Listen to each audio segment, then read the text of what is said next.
BDR বিদ্রোহ মামলার শুনানি আজ রাতে পুড়িয়ে দেওয়া হয়েছে এজলাস। আদালত সরাতে সড়ক অবরোধ করে শিক্ষার্থীদের বিক্ষোভ। মৃত্যুদণ্ডপ্রাপ্ত জামায়াত নেতা এটিএম আজহারুল ইসলামের রায়ের বিরুদ্ধে রিভিউ আবেদন, শুনানি আগামী 23 জানুয়ারি। সাভারে দুটি বাস ও অ্যাম্বুলেন্সের মুখোমুখি সংঘর্ষে দগ্ধ হয়ে নিহত 4। ময়মনসিংহে ট্রাকের ধাক্কায় প্রাণ গেছে দুজনের। এবং চাঁপাইনবাবগঞ্জে বিজিবি বিএসএফ এর মধ্যে আবারও উত্তেজনা, সুনামগঞ্জ সীমান্তে বিএসএফ এর গুলিতে বাংলাদেশি যুবক নিহত।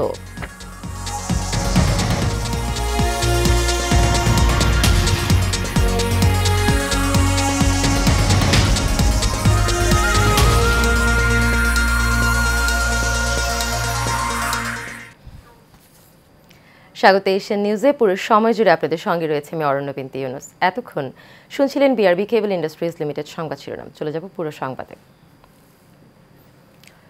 রাজধানীর বকশীবাজারে আলিয়া মাদ্রাসা মাঠে স্থাপিত বিশেষ আদালতে বিচারিক কাজ বন্ধের দাবিতে সড়ক অবরোধ করে বিক্ষোভ করছেন শিক্ষার্থীরা।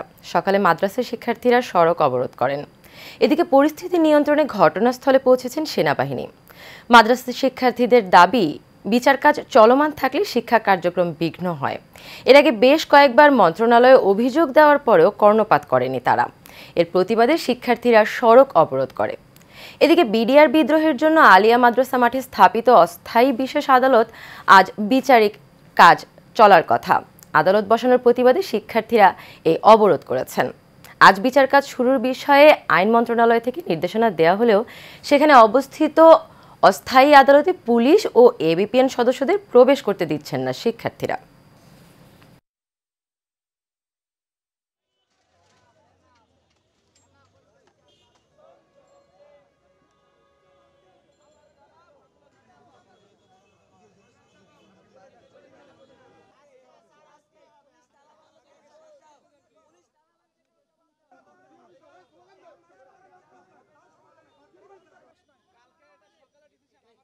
সকালের ডিসিশন রাত্রে বেলায় এখনো কি এমন প্রক্রিয়া বাকি?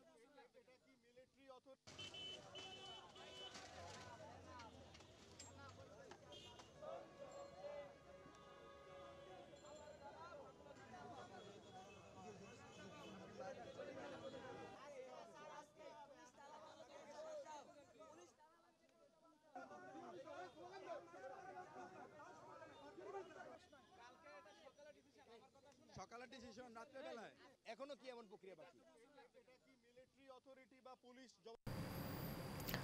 মানবতা বিরোধী অপরাধের মামলায় জামায়াত নেতা এটিএম আজহারুল ইসলামের মৃত্যুদণ্ডের রায়ের বিরুদ্ধে রিভিউ আবেদনের শুনানির জন্য আগামী 23 জানুয়ারি দিন ধার্য করেছে আপিল বিভাগ। বৃহস্পতিবার প্রধান বিচারপতি ডক্টর সৈয়দ রেফাত আহমেদের নেতৃত্বে 5 বিচারপতির আপিল বেঞ্চ এ আদেশ দেন। আদালতে জামায়াত নেতা আজহারের রিভিউ আবেদন শুনানির জন্য উপস্থাপন করেন জ্যেষ্ঠ আইনজীবী ব্যারিস্টার আব্দুর রাজ্জাক। 2019 সালের 23 অক্টোবর মানবতাবিরোধী অপরাধের মামলায় জামায়াত নেতা এটিএম আজহারুল ইসলামের মৃত্যুদণ্ডের রায় বহাল রাখেন আপিল বিভাগ। পরে এই রায়ের বিরুদ্ধে রিভিউ আবেদন করেন জামায়াত নেতা আজহারুল ইসলাম। 2014 সালের 30 ডিসেম্বর আজহারকে ফাঁসিতে ঝুলিয়ে মৃত্যুদণ্ডাদেশ দেন আন্তর্জাতিক অপরাধ ট্রাইব্যুনাল। 2015 সালের 28 জানুয়ারি 113 যুক্তিতে জামায়াত নেতা আজহারকে নির্দোষ দাবি করে খালাস চেয়ে আপিল করেন তার আইনজীবীরা।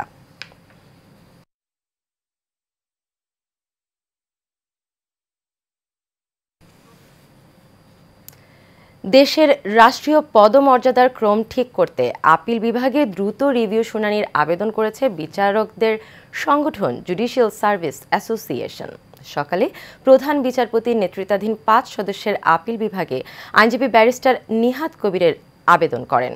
এ সময় তিনি আপিল বিভাগকে বলেন, এটির দ্রুত শুনানি হওয়া উচিত, কারণ রাষ্ট্রীয় পদমর্যাদা ক্রমের এটি ঠিক মতো হয় না। পরে প্রধান বিচারপতি রাষ্ট্রীয় পদমর্যাদাক্রমের এই মামলা শুনানি করতে 16 জানুয়ারি আইটেম 10-এ রাখতে বলেন। এর আগে 2015 সালের 11 জানুয়ারি রাষ্ট্রীয় পদমর্যাদাক্রম ঠিক করে রায় দেন আপিল বিভাগ, যার পূর্ণাঙ্গ রায় প্রকাশ হয় 2016 সালের 10 নভেম্বর। রায়ে আরও বলা হয়েছে, রাষ্ট্রীয় পদমর্যাদাক্রম কেবল রাষ্ট্রীয় আচার অনুষ্ঠানের ক্ষেত্রে ব্যবহার করা যাবে, নীতি নির্ধারণের ক্ষেত্র বা অন্য কোনো কার্যক্রমে যেন এর ব্যবহার না করা হয়।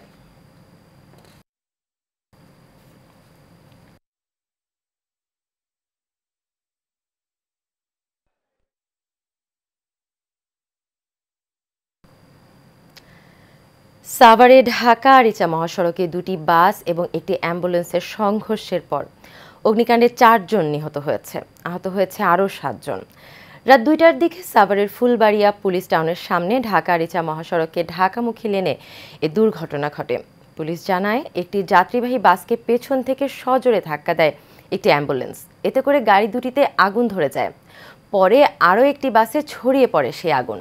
খবর পেয়ে ফায়ার সার্ভিসের একাধিক টিম ঘটনাস্থলে গিয়ে ১ ঘন্টার চেষ্টায় আগুন নিয়ন্ত্রণে আনে।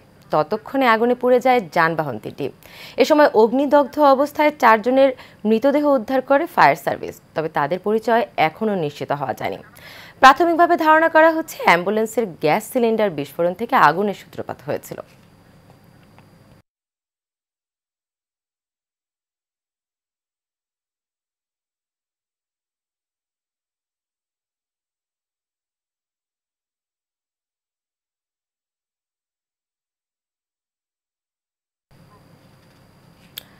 ময়মনসিংহের হালুয়াঘাটে দাঁড়িয়ে থাকা বালুবাহী ট্রাকের সাথে মোটরসাইকেলের সংঘর্ষে ঘটনাস্থলেই ২ জন নিহত হয়েছেন।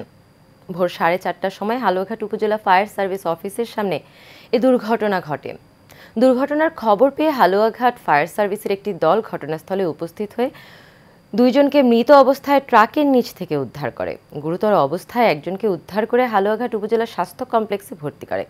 প্রত্যক্ষদর্শী এবং পুলিশ জানায়, ফায়ার সার্ভিসের সামনে বালুবাহী একটি ট্রাক ময়মনসিংহ অবস্থায় দাঁড়ানো ছিল।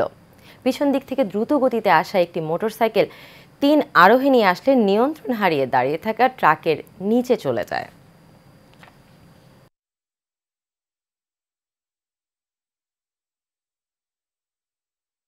চাঁপাইনবাবগঞ্জের শিবগঞ্জের চৌকা সীমান্তে কাঁটাতারের বেড়া নির্মাণে বাধা দেওয়াকে কেন্দ্র করে বিজিবি বিএসএফ এর মধ্যে ৩ দিন ধরে উত্তেজনা চলছে।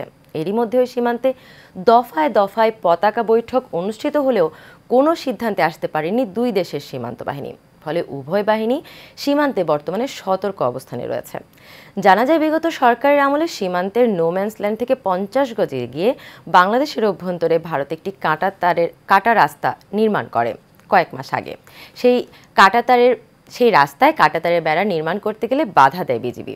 এতেই গত ৩ দিন ধরে সীমান্তে চলছে উত্তেজনা। এদিকে সীমান্তে বাংলাদেশের ভূমি রক্ষায় স্থানীয়রাও ক্ষোভ জানিয়েছেন এবং বিএসএফ এর অবৈধ কর্মকাণ্ডকে প্রতিহত করতে বিজিবির সাথে তারাও দিনব্যাপী সীমান্তে অবস্থান নিয়েছেন।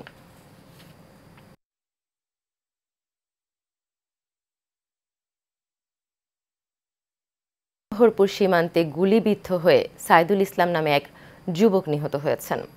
বিষয়টি নিশ্চিত করেছেন সুনামগঞ্জ ২৮ ব্যাটালিয়ন অধিনায়ক একেএম জাকারিয়া কাদির। বুধবার সন্ধ্যার দিকে বিশম্বরপুর উপজেলার মাসিমপুর বিওপি সীমান্ত এলাকায় এই দুর্ঘটনা ঘটে। নিহত সাইদুল ইসলাম উপজেলার গামাইতলা গ্রামের জয়নাল আবিদিনের ছেলে। সুনামগঞ্জ ২৮ ব্যাটালিয়ন বিজিবি সূত্রে জানা যায়, ভারতের অভ্যন্তরে গামারিতলা নামক স্থানে বাংলাদেশি সুপারি নিয়ে চোরাকারবারের উদ্দেশ্যে প্রবেশ করে। এ সময় বিএসএফ চোরাকারবারিকে লক্ষ্য করে ফায়ার করলে তার পেটে গুলিবিদ্ধ হয়ে আহত হয়। গুলিবিদ্ধ অবস্থায় বাংলাদেশে পালিয়ে এসে স্থানীয় লোকজনের সাহায্য নিয়ে বিশম্ভরপুর উপজেলা স্বাস্থ্য কমপ্লেক্সে এসে প্রাথমিক চিকিৎসা নিয়ে উন্নত চিকিৎসার জন্য তাকে সুনামগঞ্জ সদর হাসপাতালে প্রেরণ করলে চিকিৎসাধীন অবস্থায় তার মৃত্যু হয়।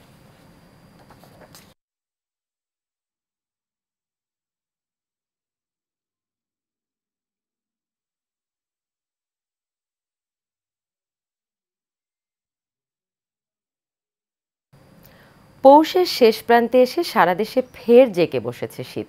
গত সপ্তাহের শেষ দিকে রংপুর বিভাগের সব জেলাসহ দেশের ১৩টি জেলায় শৈত্যপ্রবাহ বয়ে যায়। মাঝে শীতের তীব্রতা কিছুটা কম থাকলেও নতুন করে আবারও জেঁকে বসেছে শীত। পৌষের শেষ ভাগে এসে শৈত্যপ্রবাহের কবলে পড়েছে চুয়াডাঙ্গা। সকাল ৯টায় এই জেলার সর্বনিম্ন ৯.৮ ডিগ্রি সেলসিয়াস তাপমাত্রা রেকর্ড করা হয়েছে। এর আগে গতকাল বুধবার সকাল ৬টায় যা ১৪.৫ ডিগ্রি রেকর্ড করা হয়েছিল। চুয়াডাঙ্গা আবহাওয়া অফিসের জ্যেষ্ঠ পর্যবেক্ষক রাকিবুল হাসান এই তথ্য নিশ্চিত করেছেন। তিনি জানান, চুয়াডাঙ্গার ওপর দিয়ে আবারও মৃদু শৈত্যপ্রবাহ বয়ে যাচ্ছে। আজ সকাল ৯টায় চুয়াডাঙ্গার সর্বনিম্ন তাপমাত্রা রেকর্ড করা হয়েছে ৯.৮ ডিগ্রি সেলসিয়াস। এ সময় বাতাসের আর্দ্রতা ছিল ৯৫%। এদিকে ঠান্ডা বাতাসের কারণে জনজীবনও স্থবির হয়ে পড়েছে।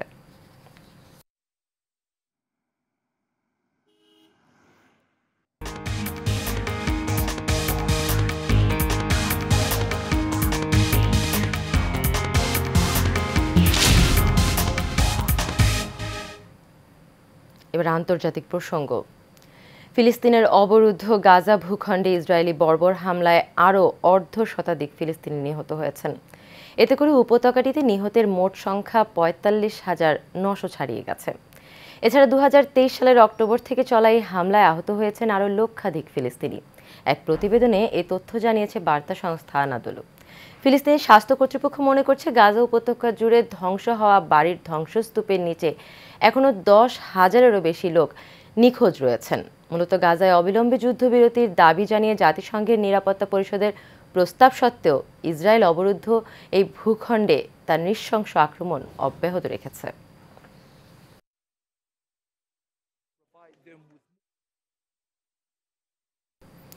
ইউক্রেনে ভয়াবহ বোমা হামলা চালিয়েছে রাশিয়া।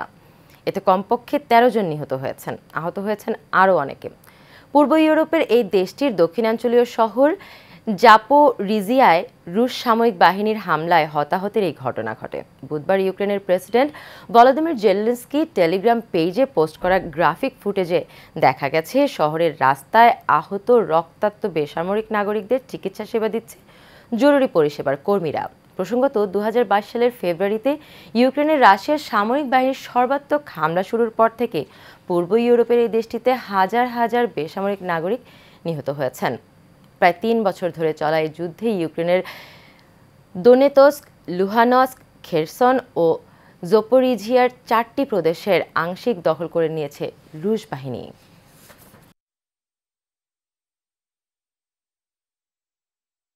দেখতে বিশালাকার, ব্যতিক্রমী ও সুস্বাদু ঝিনাইদহের অজপাড়া গায়ের এই মিষ্টির সুখ্যাতি জেলায় জেলায় ছড়িয়ে পড়েছে বহু আগেই। এখন বিদেশেও ছড়িয়ে পড়েছে এর খ্যাতি। প্রতিনিধি মিজানুর রহমানের তথ্য এবং ছবিতে বিস্তারিত জানাচ্ছেন সঞ্জিতা হক। ঝিনাইদহ জেলা শহর থেকে ৭ কিলোমিটার দূরে সীমান্তবর্তী উপজেলা মহেশপুরের ভৈরবা বাজার। সপ্তাহে ২ দিন বসে এই বাজার, বিকিকিনি চলে গভীর রাত পর্যন্ত। আর এই বাজারে ৩৫ বছর মিষ্টি বিক্রি করছেন হযরত আলী। ৪ ধরনের মিষ্টি বিক্রি করেন তিনি, যার মধ্যে রয়েছে বালিশ মিষ্টি, যার ওজন হয় প্রায় ৩ কেজি। রয়েছে রসগোল্লা, চমচম সহ আরও হরেক রকমের মিষ্টি। আমরা এই ইউটিউব চ্যানেল দেখেই এসেছি, এখন খেয়ে অনেক ভালো লাগলো, অনেক সুস্বাদু। ভাই বালিশ মিষ্টি খুব স্বাদ, এত স্বাদ হয় আগে জানতাম না, কিন্তু খেয়ে খুব স্বাদ পাইছি। মনে করছে বাড়ি ধরে নিয়ে যাবো 2 পিস। দেশীয় যে গরুর দুধ দিয়ে তৈরি, অনেক স্বাদ। বাংলাদেশের ৪টি জেলা থেকে আসে এবং পার্শ্ববর্তী রাষ্ট্র ইন্ডিয়া থেকেও যারা এখানে আসে মিষ্টি খাওয়ার জন্য, অন্যান্য কাজে আসলে মিষ্টি না খেয়ে তারা যায় না। কারিগররা জানান বাজারে বেশ কয়েকটি দোকান আছে, তবে হযরত আলীর দোকানের মিষ্টিতে কেমিক্যাল ব্যবহার না করায় চাহিদা বেশি। আব্বার দিকে ৫০ বছর করে গেছে, তারপর আমি করতে ৩০ বছর। খাঁটি গরুর দুধ, আমি নিজেই সোনা কাটি, আমি নিজেই এর কারিগর, অন্য কোনো কারিগর নেই। কয়েকটা দেশে যায়, যেমন মালয়েশিয়ায়, পাশে রাষ্ট্র ভারত, সিঙ্গাপুর, কাতার, ওমান, মানে বাংলাদেশ টেলিভিশন যে দেশে আছে সেই দেশে জনগণ দিতে আছে বালিশ মিষ্টি। ওই কোল বালিশ দেখায়, আমি তাতেই খুশি, সমস্যা নেই, যা পাই তাতে খুশি। তবে ইনশাল্লাহ আপনার দোয়া করবে, ইচ্ছার জন্য আরো ভালো করতে পারে। গত কয়েক বছর ধরে দেশের গণ্ডি পেরিয়ে এই বালিশ মিষ্টি চলে যাচ্ছে বিদেশেও। প্রতি কেজি মিষ্টি বিক্রি করা হয় ৩০০ টাকা। সঞ্জিদা হক, এশিয়ান টেলিভিশন। শেষ করবে এশিয়ান নিউজ, তবে যাবার আগে বিআরবি কেবল ইন্ডাস্ট্রিজ লিমিটেড সংবাদ শিরোনামগুলো জেনে নেব আরও একবার।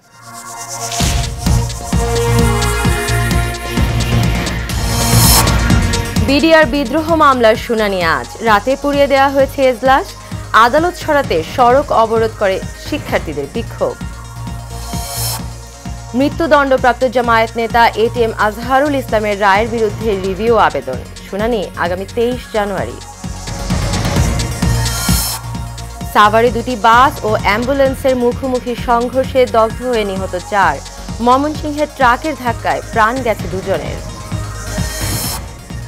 এবং চাঁপাইনবাবগঞ্জে বিজিবি বিএসএফ এর মধ্যে আবারও উত্তেজনা, সুনামগঞ্জ সীমান্তে বিএসএফ এর গুলিতে বাংলাদেশি যুবক নিহত।